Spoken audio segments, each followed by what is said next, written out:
are here to tell the birth story. So it all began on 30th of May. 30th of May, that's Thursday, right?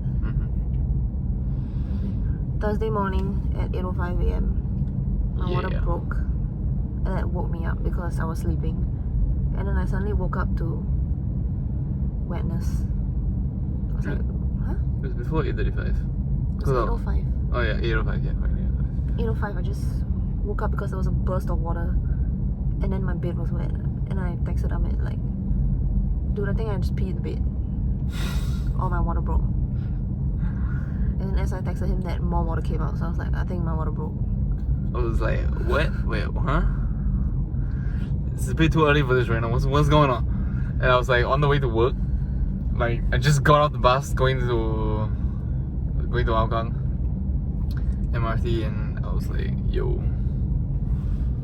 what do I do right now? What's going on? Do I go back and then miss the day of work potentially? And then like, but then maybe my wife's bottle just broke, and then like, so I was like, you know what? Okay, work does not matter so much right now. Let me just go back and see what's up. So I quickly texted them, hi, I think my wife's water maybe just broke. I need to go back and check. And luckily they were super like understanding about it. They were like, yeah, okay, go check. Oh my gosh. Who's gonna tell you like, no, you can't go and check if your wife's water broke? But it wasn't even like sheepish or like kind of annoyed. They were like excited, you know, kind of thing. So it was nice. Yeah. I think people should react that way. In Singapore, there are too many people who don't. But also, I was thinking, should I text Amit about it? Because what if it's just me peeing the bed? He's just gonna miss a day of work because I pee the bed.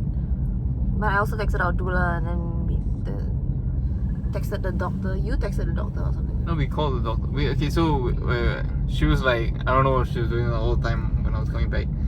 I was googling, what does it feel like when your water breaks? Okay, so when I came back, then we texted our doula. Actually, I think you already texted Lauren when we were on the way back, and then she said that it's probably just a leakage, because she was asking if Amanda felt like a pop, like a very loud pop or something. It wasn't very loud. It was a pop that woke me up, I guess. Yeah, but she wasn't sure lah, cause she's like semi-conscious, right? So not really, don't really know. Don't even know if she was contracting before this also, because she was just asleep. Probably wasn't. Yeah. Yeah. So then I knew that if your water breaks, there is a 24-hour deadline imposed on you before you have to start on antibiotics. Yeah. Before you get infections. Yeah. So that was the first stressor. And then my second stressor was thinking that's immediately an emergency C-section, because our current doctor at the point, Dr. Harvard Lin, wasn't familiar with doing a vaginal breech delivery since the baby was still breech. And then the doctor that he suggested, Dr. Ike Tan, we were supposed to meet him on Friday. So this was the next day. Yeah, the next day. Yeah, and we were like, shit, how do we do this? So we tried to contact. So when I went back, I asked Dr. Harper, and he said, yeah, most likely this is probably her water breaking. Let's see what we can do. And so we tried to contact Dr. Ike Tan. Actually, he tried to contact Dr. Ike Tan first, and then he got back to us saying that Dr. Ike Tan seems not so keen on doing the thing because he's never met Amanda before, or never seen the baby, or don't know what's the situation. So the baby. Yeah, as in like not even on ultrasound lah. So he was not comfortable doing the breech delivery because he thought it was too risky, and so his suggestion was to do a C-section with Dr. Harvard. But we were not convinced. We were like, let's try some more. So we called Dr. Ike Tan himself and asked him, like, we tried to talk to him, see what the situation, what his thoughts were, and we also uncovered that basically even if we wanted to go and see him today, he couldn't because he had to bring his parents for a medical appointment. Yeah, and you keep saying we were supposed to meet him tomorrow, but our appointment was like the week after because you couldn't make it. No, but we were gonna reschedule the Friday. Right? It was gonna happen on Friday. We were convinced. We had a whole talk about it the previous night. Yeah, we were about to reschedule, but we didn't even get to rescheduling. Yeah, dude. Yeah, and then I was getting more recommendations for other doctors that might be able to perform a vaginal breech delivery. The very first obvious choice is Dr. Paul Singh, and we knew him from the start, but he was on leave. Yeah. We knew he was going to be on leave until 11th June, which was 13 days away. So it was always what if we just wait for Dr. Paul to come back? I guess not. Babies didn't want to wait. Yeah. She was not ready to wait. Other suggestions? Doctor. Prof. Biswas or something? Yeah, Prof. We didn't bother calling Prof. Yeah. We No, called another doctor. Yeah, it was a female doctor. I forgot her name. She was some very senior doctor lah. Yeah. But basically, we called her office, and she also doesn't take in like first time patients. Like she's not gonna deliver a baby that she hasn't met. Like she met on the day itself. Yeah, and all this time Amit was taking the calls because I was internally freaking out and thinking, oh no, I can't go for Akamid. I was like, what the hell? And also thinking, why is that my first thought? So Who's going to collect the mics? Who are going to return them? So many things unsolved. So I was liaising in between Lorraine, Dr. Harvard, and the other doctors that we had called, the 3 other doctors. So finally we called Dr. FM Lai. He was kind of our last pick only because of his price. Yeah, his price. We knew him from the start. He was the only choice for home birth, and that was what we wanted at first. But after seeing his prices, we were like, nah, let's just be normal and do it at the hospital. Yeah. Unfortunately. Because we felt like we could save the money and use it elsewhere. But well, The see money how things didn't take a want to be turn. saved. Yeah. Babe was like, nah, screw that. I'm coming out now. Come out, I want the most expensive doctor who delivers only in the most expensive hospital. in Singapore. Yeah, so that was the other thing when we realized that. Dr. Lai gave us an appointment at 12:30. And when I heard that, I was like, yes. Yeah, and from the beginning, I had told him, okay, we are planning to deliver at Thomson because that's where we got a package from. Then they were like, oh, okay.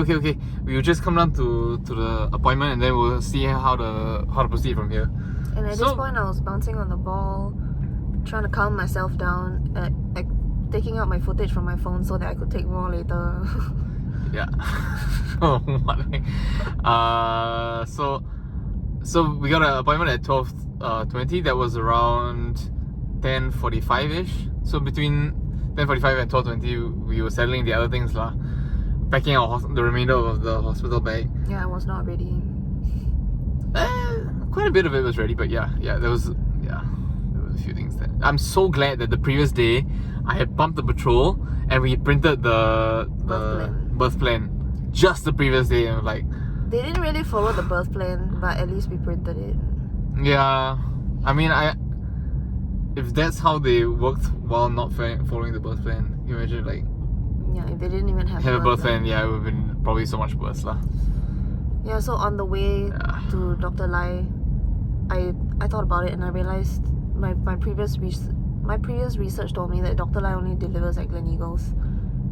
And then you called him, and then that's what they said as well, only at Gleneagles because it was a vaginal breech. For vaginal breech, yeah. For other births, he like normal delivery, he does it at Thomson Medical, it's fine. So I cried at this point.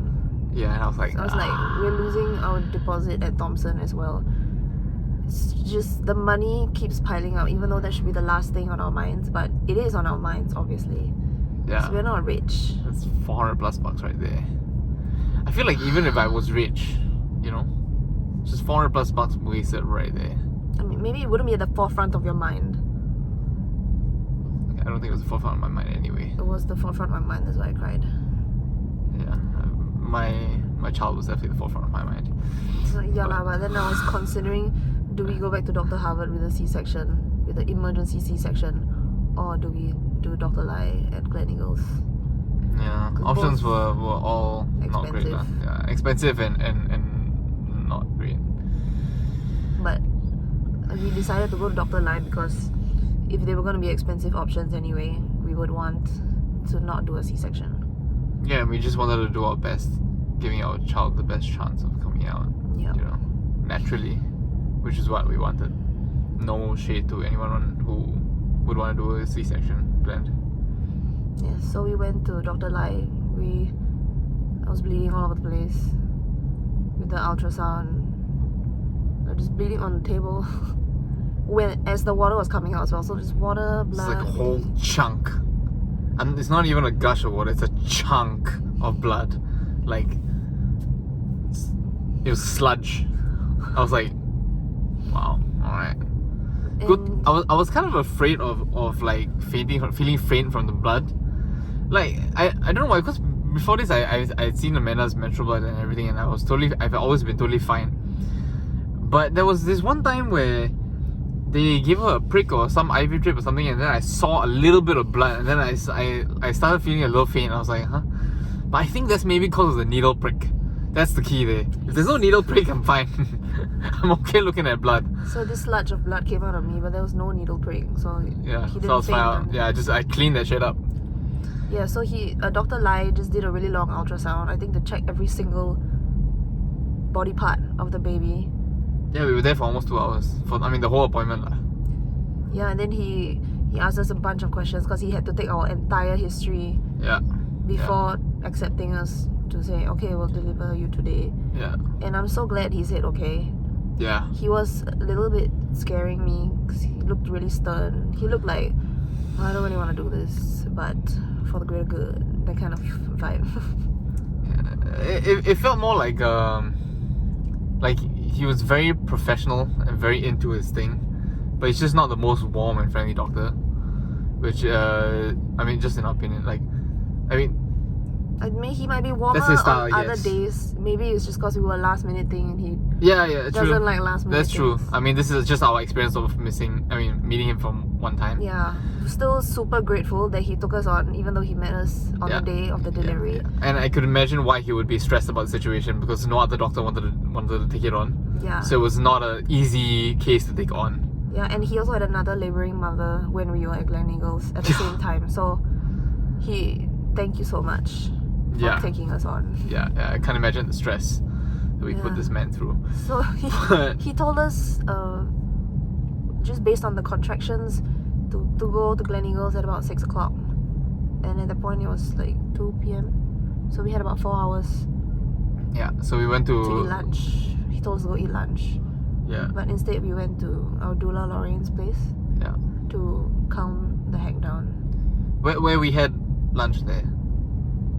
We had quite a few meals there because we had packed some vegetables that Amanda cooked in the morning, because she was like, oh no, I have all these vegetables in the fridge and they're going to get wasted because we're going to be in Gleneagles. Yeah. We're going to be in the hospital. I saved vegetables, I didn't save my bananas. So she cooked up all the vegetables and we ate it on the day for lunch. And then while we were at Lorraine's place, she was very kind to provide us with more food that was just for dinner. Cooked. Yeah, and we did a meditation and everything. So we were meant to do a birth rehearsal at Lorraine's place that night anyway. Yeah. But instead of a rehearsal, it became the real thing. Yeah. And it was great. I actually felt a lot more calm after that. Yeah. I was just concerned about dirtying the floor if more sludge came out. So we were bringing the carpet. We still have it here. We brought this for me to sit on in her place. Clearly we haven't even thrown it away. Those were stolen from the ECV. Not stolen, we took them. Yeah. We paid for them. And we took them for use. To put in the car, to put everywhere. I was sitting down just in case I spilled more. Yes, we put it to good use. Of my guts. So then we contacted my brother to help us get some stuff. What stuff did we ask him to get? Some extra panties. We had forgotten. I don't think he got me panties. He did. I got it. Oh. My eye drops. I forgot my eye drops because I did the eye surgery 2 days ago to get a cyst out, because I didn't think I was gonna have to recover from something else in the process. There's one more thing that was quite important. Yeah, I can't remember what we needed to get from home, but Marcus came to get it for us, and we were in meditation while he was entering our doula's place. So when we woke up, he was like, wow, I thought you all were gonna be screaming and shit, but you all were like... Yeah, he thought we'd be panicking, really frantic, don't know what chaos is going on, and we were just like in a different mental state. So yes, hypnobirthing, guys. We are advocates. 100%. 100%. Yeah, definitely helped. Yeah, so then we were also trying to delay going to the hospital because the contractions were not very close to each other yet. Or like they were around 5 to 7 minutes apart at Lorraine's place. But I didn't really want to defy this doctor that was taking us on at the last minute, so we finally went to the hospital about 7. Yeah. And then my contractions went back to being over 10 minutes apart. Yeah, for a while. Yeah. And then like this whole time with having the contractions, it was still okay. I was still able to breathe through it. I think when we were about to leave Lorraine's place, it was getting a little more intense. But I think Amit and Marcus still couldn't tell when I was having contractions because I was still able to just breathe through it. Yeah. So we went to Glen Eagles and I dropped her off first, so you can tell it. I just went up. I went to the counter. They said, "Oh, just go up." And then I went up, and then they were like, "Did you register downstairs?" So never mind. I was already upstairs. They brought me to the nearest room, which was Labour Ward 3. And then I just sat there, and there was this really nice nurse who was explaining everything to me really nicely. And I told her, I didn't expect to be here today. This is really expensive, so it would be great if you could explain all the costs to me. Or if anything here is an extra charge, please let me know. And she let me know. She was beautiful. Sister Yang was great. Yeah. So I dropped off and then I went to park, and then I was like, I was trying to find my way to the ward. It was a bit complicated because the parking was already at a different area. They had no like clear signs or where to go or where to park. Anyway, I made my way up there, and then I saw her with Sister Yang just like getting set up. We took a picture with Sister Yang as well. Yeah. She was really nice. She was really, really nice. It was around and very 8 something. very calm. It was 8 something, nice. and she said my shift ends at 9. And I was so sad. Yeah. I was like, no, what if the next one is not nice? And I asked her when she coming back. She said like noon the next day. I did not want to be still here at noon the next day. Yeah. And true enough, the next shift nurses were not as nice. They introduced themselves to us, and it was like okay. But then after that, the more times they came in, they didn't seem very nice. They seemed like they were just a follow the rule book kind of people. Yeah. Nothing out of the ordinary. Like they were polite and courteous, I guess, but they were just not. They were not very friendly, and it like, didn't make me feel as comfortable as Sister Yang. Yeah, and they were a bit on edge themselves, lah. Yeah. Probably just not as experienced also, I think. So in my head, we didn't really get to go through the whole birth plan with Dr. Lai because I was trying to tell him some of our preferences, and he was like, because it's a vaginal breech, we can't really say anything. You just gotta see how it goes. No. I mean, to a certain extent, he had looked at the birth plan. He was like, okay, we'll try to stick to it as much as possible. But he wanted to be very clear that because the situation is complicated, not only was it vaginal breech, we had not done a GBS test, and the Mavens was early lah. On top of that, and the sac had bursted. Yeah. So we still wanted things like, I was always told, or my assumption was that even if we have to do a C-section or something like that, we could still do delayed cord clamping and all the things after that we wanted. So I was keeping those in mind. Oh, I didn't think that could still happen. I mean, C-section, you're unconscious. It could be. I don't know actually. I mean, that was my assumption. So I thought everything post-labor was still gonna be happening. Yeah, so then my contractions were just 10 minutes apart, but they were getting more intense, and I was starting to just close my eyes and deal with it. I still had the mindset of like, nobody should see me in pain. I will just get through it. I'm fine. But then at some point, I was like, no, so Amit tried to take a nap. I also tried to take a nap. But obviously I couldn't take a nap if I was in pain every 10 minutes. She was so good at hiding her pain. I was like, okay, she didn't fine. Then the nurses were like, okay, yeah, probably it's going to progress a bit slowly. It's going to happen sometime tomorrow morning. I was like, okay, let's get some rest, lor. They did the CTG monitoring on me once, like the first hour we were there. Then they took it off. Yeah. And then they did it again at midnight. Yeah. Yeah, they did it at midnight, and after giving the antibiotics. yeah, we couldn't say no to the antibiotics because they were just pushing for it. And because we didn't do the strep B testing, I didn't want to risk it as well. So they did that. They took it off at a bit after midnight, and then I tried to sleep. But right after they took it off, the contractions felt like they were 1 minute apart, or like no breaks at all. And then that was the point. I was just like, I need to hold your hand. Give me your hand. I was like, huh? What? I was like, it's like time for me to admit defeat, and I need some comfort. I was like, okay, what's happening? Okay, I got this. We got this. Let's go. Starting to make sounds. Like, Yeah. It was at like 1 a.m.-ish, I think. Yeah. Previously, the contractions are still 30. doable because I knew that they were just gonna pass within a minute. And in my mind, it was, what is that guy's name from P90X? Oh. I just kept thinking, you can do anything for 30 seconds. And then I'll just tell myself that twice. 2 times of 30 seconds. I can do anything for 30 seconds. So just getting through the contractions with that quote in my mind every single time. He's a madman. But then when it got to the point where there were no spaces and all of a sudden, I was like, I don't know when 30 seconds is anymore. I don't know what's happening. There's no breaks. I don't know when to breathe. I don't know how long more this is going to go on for. Yeah. And I kept getting louder, I think. Okay, sorry. Before all that happened, Lauren had come to visit. I remember now. Yeah, Lauren had come to visit, and she was giving us some guidance. She had like blessed the place and everything. Then she dropped off a bunch of snacks and all that. Yeah, my eyes were closed by this time. Like, I couldn't open them to see anything. I was just like, let me deal with my pain with my eyes closed. I saw her blessing the room like one eye open kind of thing, but I was just trying to chill. Yeah. So I think Lauren thought that Amanda was really tired, so she's like, okay, you guys take a nap. So that's why we decided to take a nap after that, right? I remember now. But at that same time, she also mentioned something that was very important to me. She said that, okay, she was a little bit shocked that Amanda's not feeling that much, but she said that she warned us that there will come a point where Amanda will feel like, oh shit, this is never ending, this is so dreadful, and that's when, like, that's the hardest part to overcome, like the temptation of an epidural.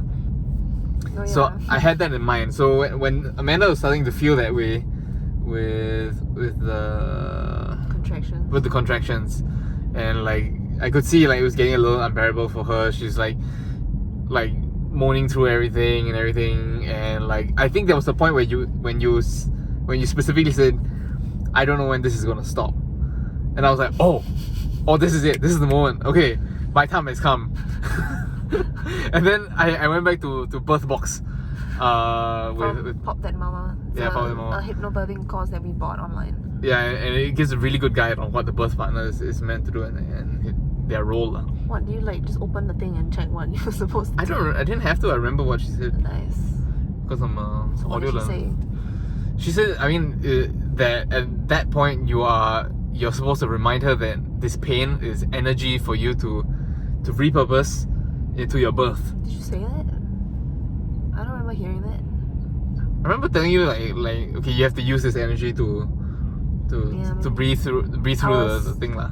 Anything someone was saying to me at that point, I was getting 50% in. That's about it. So that was on his end, right?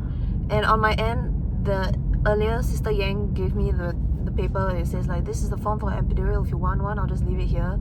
I told her like, no, it's okay, I don't want one. And I'll try not to have one. But at that point where it was feeling unbearable, in my head I was thinking, you know what, just give me the epidural. But I said it internally, I didn't say it out loud because I knew if I said it out loud, maybe someone would give it to me. So I just kept it in my mind. And I also had no energy to say anything out loud at that point. Yeah. My body was too weak trying to overcome these longer than 30-second stretches. Yeah, so at that point I became more of like a workout partner than a birth partner. It's like, just 2 more reps! Come on, you got this! Huh? 2 more reps! Yeah, easy only! 1 more! Let's go! Then at some point I needed my legs up. So like instead of just lying flat, I needed to like have my legs like this. And then, but also with my legs up, it was very painful to control. Like my legs were shaking. So I was like, I'm gonna hold my hand, I'm gonna hold my leg. Like, I'm gonna have to hold one leg here to make sure my butt wasn't like extending, and then hold my hand for support. And then after that, I told him, hold both legs. And I was like, I don't know how many limbs he has. I was holding one with my elbow and the other one with my hand like this. Just like holding. I needed someone to hold me down.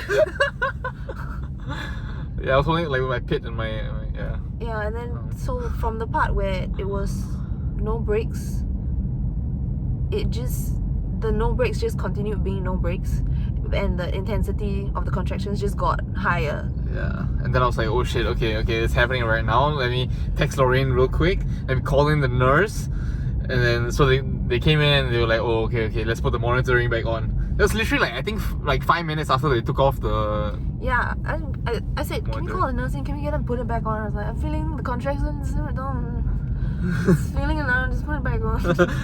I was like, okay, let's make this happen. And so I texted Lorraine to come. Oh no, I called her that time, and then I was like, okay, you gotta come now. It's happening. And then she just left. No, not just left. She said she had just reached home because she walked back home. She lives really nearby. Yeah. So she had just reached home after meeting a friend or something. And she's like, oh, okay, I'm gonna pick up some stuff and then I'm gonna come over. She was calling her best friend. She was about to chill out or something. Yeah. And then she had to come back.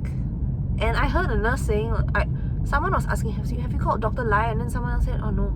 Then I was like, why? Why no? Is it not happening soon? How long more is this gonna be? Yeah. Yeah. So that felt like forever. I don't know. At some point, I knew that Dr. Lai didn't want me to be on all fours because he said he wasn't gonna. It was very hard for him to deliver a vaginal breech delivery. And very risky. Yeah. And very risky if she was on all fours. But at some point, I felt like I needed to be on all fours, and the course with Lauren, the hypnobirthing course with Lauren told me, like, if you need to be in a certain position, just be in that position. Because your body would tell you, and it really did tell her. I was like, okay, yeah, do it. Do what you need to do. My body is telling me that. Yeah. My asshole was burning, and I needed to be on all fours. I wasn't planning on staying on all fours the whole time because I knew Dr. Lai wasn't gonna do that. So I was gonna turn over back at some point. But because Dr. Lai wasn't there yet, and I was asking the nurses, can I be on all fours? And they were like, yeah, sure. I was like, they were looking at each other nervously, like, yeah, do it, sure. Yeah, so I just turned around, and then my asshole started burning more. It's like, even though I know it's gonna come out my vagina, it was hitting my asshole first. It's like a bowling ball trying to come out of your asshole that you know is going to go out the vagina. Sorry. Every time I try to imagine that freaking bowling ball coming out your asshole. It felt like a bowling ball. And my asshole pushing on my asshole, but knowing that it's not gonna come out, it's like just teasing you. Yeah, just teasing my asshole, but it's gonna not go out there. Alright. So I was just on all fours for a long time, and then I was still moaning and everything. And then at some point, I heard Dr. Lai saying, "If she's gonna be in this position, I'm not gonna deliver her." Like, he sounded so fierce. That sentence is stuck in my mind because that sounded so fierce and unwelcoming. I mean, not that I wanted to be welcomed. To be honest, at that point of time, it felt a little bit like a tantrum because he literally he said it. It was kind of casual, but like very strict at the same time, but like passive aggressive. And then he turned around and he like kind of flipped the curtain a little bit. I was like, he sounded like he was just gonna storm off and just leave me there. I was like, half of it in my mind, I was like, you know what, we don't really need you out here. You know, we need him. I can deliver this child myself. I don't need your attitude right now. That's what I was thinking. I was thinking, I'm not gonna be on all fours the whole time. Like, and I know what he told me. Maybe he's throwing a tantrum because he told me that, and I was still on all fours. But like, say it nicely. You can just tell me, Amanda, can you turn around? Yeah, that's it. That's all you had to say. Yeah, in my head, I was pissed off, but I was on the outside. I was like, okay, yeah, we're gonna make it happen. Just give me a moment. Like, I just said she just needs a moment. I did need a moment. I couldn't just turn around. Yeah, she was shaking and quivering and everything. So like, what do you mean? Like, chill out, man. I couldn't turn around. I didn't know the bowling ball was gonna come out my ass, and I slowly, very painfully turned around. Yeah. And then they started to get me ready. While I was still screaming all over the place. I was screaming, but breathing through it. But so when she was on her all fours, the birth was progressing so much faster. But she turned around, it took a bit longer. The contractions paused for a while or something. So it's really true that you need to be in a comfortable position. They had, so initially when he was going through the birth plan with us, like what he would do for a breech delivery, right? He told us that she would be more on like a chair sitting position, so they would use gravity to help the child down. Yeah, but they weren't letting me sit. I was still lying back. Yeah, she was still lying back. Like, the thing was tilted very slightly, but it was more like lying than sitting. So I don't know what they were on that about. was the most painful position to be in, because I was just sitting on my bowling ball Yeah. at the point. Yeah. Yeah, but then at some point they moved the chair, they inclined it, they made me spread my legs, put my legs on some things.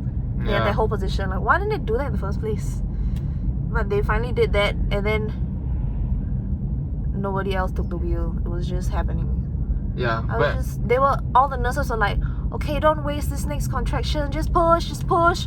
And in my head, I knew with the hypnobirthing, I'm not supposed to just push. I push when my body tells me to push. Yeah. When there's a fetal ejection reflex. Otherwise, I just breathe through it. And it was true, because if I was trying to push, I didn't have any energy to push. Yeah. I just had to wait until it felt like the bowling ball was gonna come out.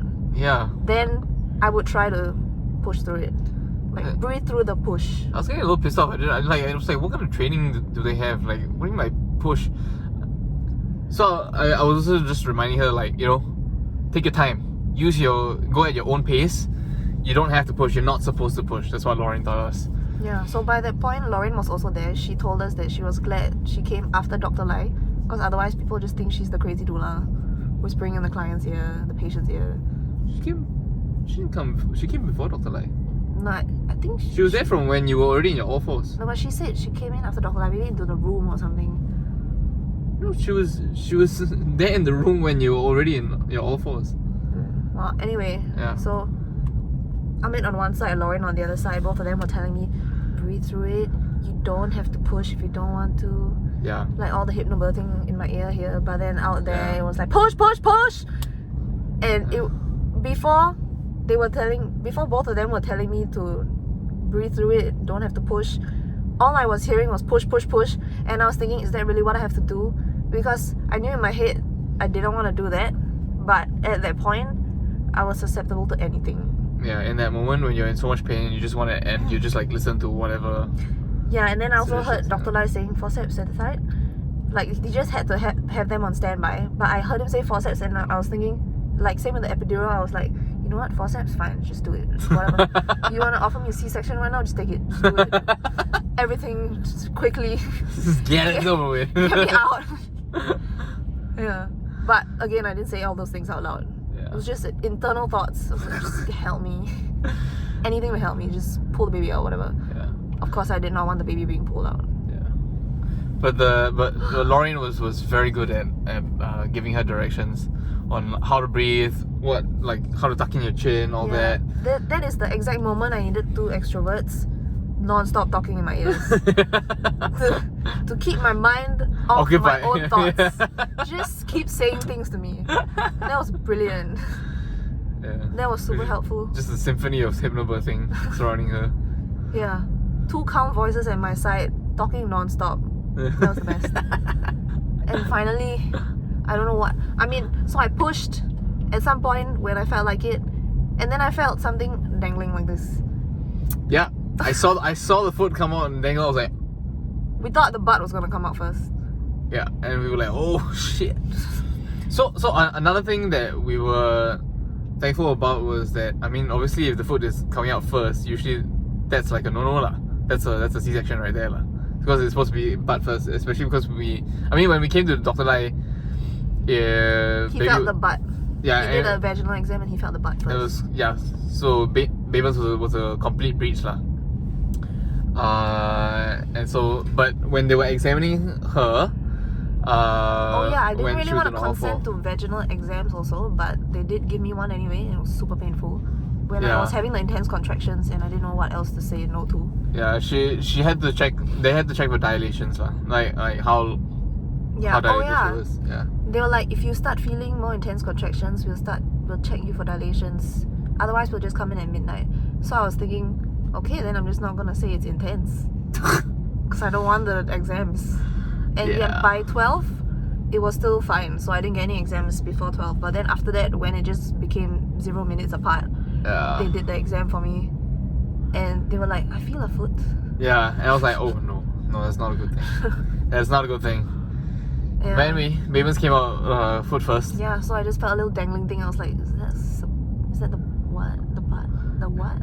And What's and that? I was not expecting it to move, but it was moving on its own. Just like the foot outside, I was like, the foot was dangling. that's my child.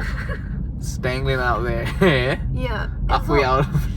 And based on what I'd read, you kind of just sweep the foot out and then you sweep the hands out if I need assistance. Yeah. And then you do this for the head or something. Yeah.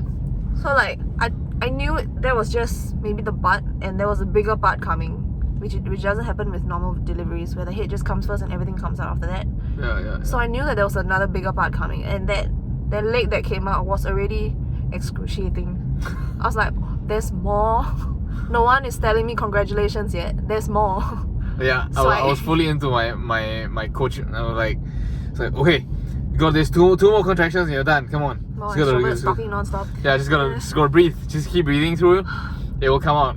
Yeah, I think it was a few pushes because it was a few contractions because I wasn't pushing on every contraction because I didn't feel like it, even though everyone was telling me to just push. But almost every contraction, like another part came out. So it's like one leg first, then two legs, then the butt. It didn't feel like that. Some of them felt like I pushed and then nothing came out, and then the nurses sounded disappointed. I think there was only one. There was one. Just the head took two contractions. Yeah. So I felt the disappointment every time more didn't come out. But then okay, so I just continued pushing, and then I pushed another thing, a bigger sized bowling ball, out of my vagina. I was like, oh my god, that's it. This is gotta be it. But I didn't hear anyone telling me congratulations yet. So I was like, that's not it. That was the button. That was not it yet. The head was still left. Yeah. There's gonna be a bigger part. The Epino didn't prepare me for this. I was at an 8.5 on the Epino. I was gonna get to 10 if Babens gave me more time, but there was no more time. So the previous night I just got to an 8.5 and I was thinking, okay, it's not bad. It was not good enough. But still, not bad. Yeah, so I think she got a 10, it would have been alright. I don't know. Well, anyway, so I just continued pushing. And then level 3, the head came out. And then I heard someone congratulating me. I was like, it's done! And then it was chaotic because Babens wasn't really breathing or crying at first. I heard her choke a little bit, but then they didn't like think anything about it, and they were like, no, she's not crying. She needs to be handed over to the pediatrician. So cut the cord now. And then in my head, I don't know if he said it was like 5 minutes already or something. They were already delaying it for 5 minutes, or was it 30 seconds or something? No, it was about 30 seconds. Oh yeah. So it didn't feel very delayed. He had her in his hands for 30 seconds. He waited, like he had a timer set lah. He actually, once he sat down to do the whole thing, he was like super professional about it. He was very patient through all the contractions. He didn't say anything. He was just there to do his part on like guiding the baby out. Oh yeah, but my eyes were closed for most of the time because every time I opened my eyes, it looked like a really stern guy just like. Yeah, he had a very concentrated face. Like he was super like into it, like doing his job. I couldn't really see much even if I opened my eyes. It was all a blur. So it just looked like a really fierce guy in front of me. So I decided to just keep my eyes closed and just be in my own space. Yeah. Yeah, so that 30 seconds felt like 2 seconds. It felt like he just took her out and then clamped it, and then I was so sad at that point because like the whole birth plan was going to shit. But I didn't, like, time was not a concept to me at that point. But he did take it into consideration because like one of the nurses was about to cut the cord and he scolded her. It was like, no! He took the thing away from it. Then he passed me the scissors. Cut. He was like, he held the cord. I was like, what? Right now? Then I was acting stupid. I was like, I couldn't really do it. But I realized they already clamped the thing, so no point. Yeah. So I was like, okay, never mind, cut. It was very intriguing. Cut. And then so Babens getting passed to the pediatrician, and I was like kind of back and forth between like Amanda and Paven's like making sure Paven's okay, and then Amanda's also over there because she still had to take out the placenta also. I was like, whoa. Yeah, and then part of the birth plan was psychological birth of the placenta, which just means you slowly breathe it out as well, up to 45 minutes or something. Yeah. But Dr. Lai was pushing on my abdomen, and then the placenta came out in what felt like 1 minute. Yeah, it was quite fast. We didn't realize it came out. I don't think he pulled on it or anything. He didn't pull. Yeah, but he just pressing on my abdomen, which was really painful. But then it just came out and I was like, whoa, that's it? Yeah. So, but he kept pushing because after the placenta, there was still more shit to get out. Yeah, he just kept pushing, and I was still feeling contractions. I was like, shit, would the contractions not meant to end already? Yeah. They were still going on. Yeah. But it was bearable again. But yeah, so he was removing all the clots and everything after that, as much as possible. And then he stitched up. She had a 1st degree tear. 1st degree only! Yeah. I was so happy about that. I just didn't want a 3rd or 4th degree. Yeah.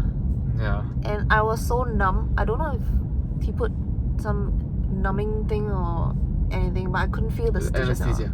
Oh, he did? Okay. Yeah, he put anesthesia. And he gave her oxytocin afterwards as well. Yeah, they asked our consent for it. I didn't really want oxytocin. Why did I say yes?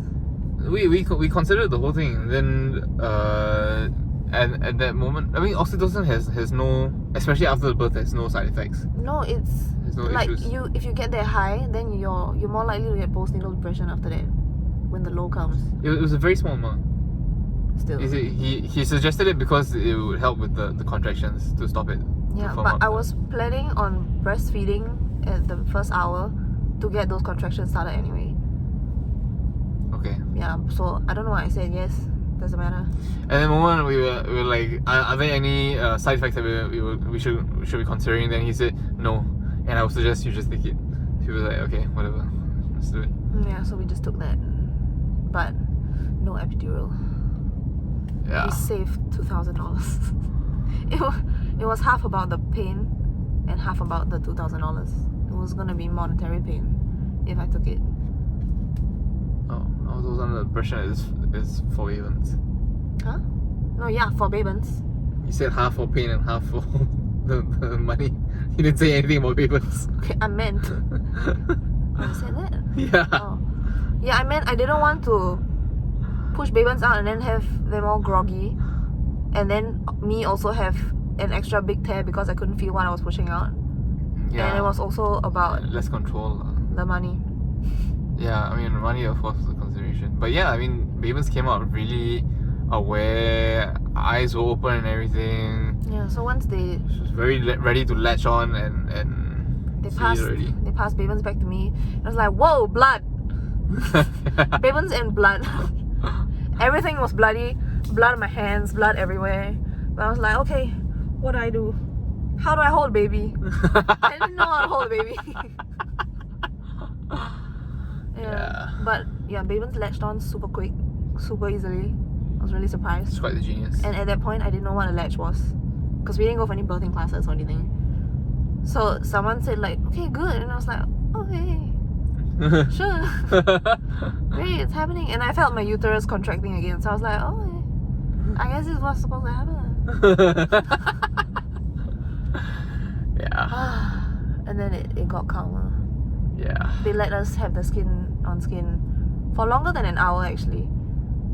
Bavens was born at 3:28 a.m. and I think they only came back at 6 a.m. to weigh and measure everything. Yeah, so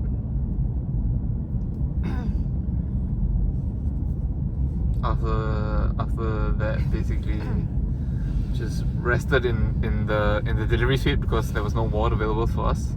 Oh yeah. Because we were there so last minute.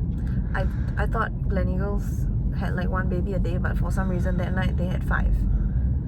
So there were no rooms. Yeah, just like literally anything that could happen happened that day. But I'm still very proud of this accomplishment. Yeah. And despite Dr. Lai being really fierce and that sentence ringing in my head, I'm still super grateful that he took us on. Yeah. Yeah. And at that point, like right after giving birth, I was like, never again. You know what? I'm just gonna go C-section. for the next baby. That's it. This is too much. I did it once. I got the achievement done. I still feel a little bit like that right now, but I think as more time passes, I'll be okay with the vaginal delivery again. Hopefully, a normal one this time. Next time. You don't even know the pain of a C-section. What if it's worse? Yeah, exactly. I don't know what the pain of C-section is. Cross always seems to be on the other side. Right. Yeah. Yeah. There's so many other things we wanted to say. Like what? What was I saying in the car just now? I was talking about Baven's purple foot. So, okay, so because Baven's, her foot came out first. Let's start calling her Lyric. Lyric is the name of our child. Lyric's foot came out first. For some reason, that causes it to be bruised. I don't understand it. I tell everyone the same thing. I'm just like, oh yeah, it's normal. I mean, it happens. Her foot came out first. I'm like, so what? It didn't hit anything. It was just there dangling. Like, why did they call it bruise? Gaslighting people because you got gaslighted. Like, initially, when I searched it up, they said, okay, basically it's quite normal for hands and feet to come out a little purple because the blood is circulating around areas of the body that are more vital at that point. So the body is prioritizing well, like her brain and her vital organs. But then they talked about the whole bruising thing, and I was like, yeah, if what's that mean? If it comes out first, shouldn't it have time to breathe already? What does breathing have anything to do with bruising? Bruising happens when you hit the thing, what? Like, why does it bruise if it comes out first? No, if it's like squished up for a long time without blood circulating, then it's also gonna bruise, what? But it's not squished up. It was just out there. That's why I don't know why it's gonna be bruised. It's not like it was tight or anything either, you know? At that point. I don't know, everything felt pretty tight lah. Yeah, maybe that's why, I don't know. Was Baben's just dangling? Yeah, at one point, the whole body was just dangling with the Yeah, so I was thinking, isn't that painful for me? What? To just have the thing dangling there, like more weight More pressure, bearing down. That's why at some point Dr. Lai put his hand there to support. And then you're like, what's going on? Wait, hold on. I was like, no, this is part of the plan. This is what we prepared for. He's gonna put his fingers under her chin and then support her out as you. What did I think was happening? I don't remember. You thought he was you thought it was forceps or something, or like he was gonna pull her out. Oh. Something. You're like, no, I just need a moment. Hold on. Wait. Please. I was like, okay, breathe. This is part of the plan. This is always part of the plan. There was some point where I was just screaming because I didn't know how to breathe anymore. And then the nurse was like, breathe out your mouth, do the whoo. Because I was like, ah! And then when she told me to do the whoo, I was like, and then I realized I could hold more breath. Like my breath could slow down at that point. It was a lot easier to be calm with that breathing. Now I know. Instead of you do. And then Lauren reminded you about that for like 3 times throughout. Because I was still screaming at some points. It was really excruciating. Yeah. So when people ask me how was the birth, I was really like, it's amazing that I got through it, but it was really excruciating. It's to some extent traumatic still. Maybe I'll think about it differently in the future, but I wanted to record this vlog to capture all my emotions. Even though it's a busy time now, I just didn't want to forget exactly what I was feeling. And since Baben's is at KKH for phototherapy right now, because she's jaundice, I don't have to breastfeed every 3 hours, and I have time to record this. Still need to express milk every 3 hours though. So. Yes, still have the milk collectors in here. My breasts look obnoxiously large, and that's why I'm carrying the baby carrier with no baby. Maybe I'll go back and have some of the cocktails from Glen Eagles. Just gave us a cocktail party for 6 when it was just 2 of us over there. I mean, we did ask for 6 so I could tap out everything. Yeah. Oh my god, there's still cakes at home, that means. Cakes I can't eat. The confirmed lady's not gonna let me eat it. Anyway, anything else you want to say about this? I might be too lazy to edit and just put the whole thing out there. It's about to be 50 minutes. Through all of that, what I was really thinking about was, I want to eat a McSpicy. No, I'm kidding. I'm kidding. No. It was just a very interesting, amazing experience. And I'm so glad that we did the hypnobirthing stuff. Like, I felt so much more prepared about what to do. I'm so glad Amin was such a great birth partner. Oh. I felt super supported. Do hypnobirthing, guys. And I really mean guys. To support your partner. All of y'all. Actually, yeah, everyone. Yeah. I mean, you don't have to be a guy to support your birth partner. To be a birth partner. That's right. Without hypnobirthing, I would have just done the C-section. I wouldn't have advocated for my vaginal breech delivery. Yeah. Yeah. Good news, I can sit on my ass right now. Bowling ball feeling is gone. Yeah, it's crazy how fast the recovery is going. Or like, not really how fast, but like how... I always expected after birth to be sitting on a donut pillow for weeks or something. Yeah, But I mean, the way she painted the picture, like last time, I mean, it could have happened. It could have turned out that way. But the way she was painting the picture was like, oh, I'm going to be dying for 1 whole month and everything. I need to recover and all that. I see her just like walking out about, bending, swatting. The confinement nanny's like, do you just give birth or not? Like, what's going on? I think Dr. Lai probably did the stitches really well. Yeah, because I'm not really feeling it. I had painkillers the first 2 days, but I'm not on painkillers anymore, and it's fine. I'm sitting in the car, my legs are up here. You just reminded me about the damn stitches. Oh my god, dude.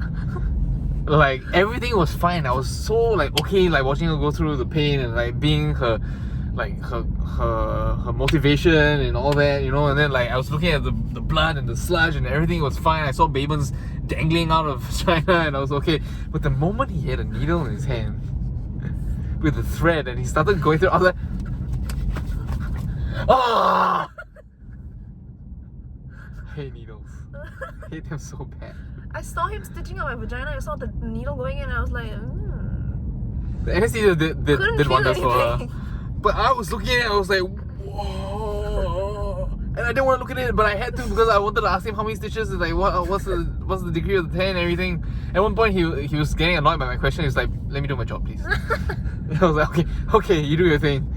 I'll ask you everything afterwards. And dude, it wasn't even like a needle, it was a hook. Ah! That's how fishes feel when you catch them. That's why I don't do fishing. That's the only reason he doesn't do fish. Dude! Okay, we're done with this memory. Okay. I'm traumatized by that. Yes. Okay. Let's get on with life. Alright, that was 52. Okay. Okay. Thanks for listening to our birth story. To whoever this is going to. Yeah, I don't know. I always thought birth stories were like, oh my god, everyone's just telling their own experience, kind of boring. I still watch them. And so maybe no one's gonna watch this. Maybe some people will watch this, but it's okay. It's for me. It's for us. Yep. This is a memory for us. I wanted to be holding Babens when we were telling this story, but unfortunately Babens is not here. But hopefully we'll get her back tomorrow. Yeah, I hope so. She was looking a little bit better when we saw her just now.